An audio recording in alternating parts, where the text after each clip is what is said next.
T20 world कपमध्ये भारतीय महिलांच्या चमूने वर्ल्ड कप जिंकून जी दैदिप्यमान कामगिरी केलेली आहे त्याबद्दल मंत्रिमंडळाने अभिनंदनाचा प्रस्ताव पारित केलेला आहे। त्याचप्रमाणे आपल्या महाराष्ट्रातल्या 3 खेळाडू ज्याच्यामध्ये स्मृती मानधना आहे, ज्याच्यामध्ये जेमिमा रॉड्रिग्स आहे, ज्याच्यामध्ये राधा यादव आहे, या तिन्ही खेळाडूंचा सत्कार हा राज्य सरकारच्या वतीनं केला जाईल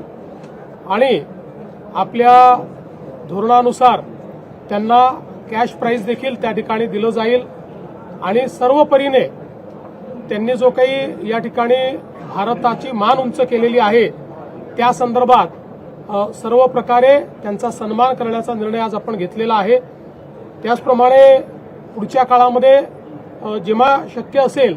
त्यावेळी ही टीम संपूर्ण टीम ज्यावेळेस मुंबईमध्ये असेल त्यावेळेस त्या टीमचाही सत्कार आम्ही निश्चितपणे करणार आहोत।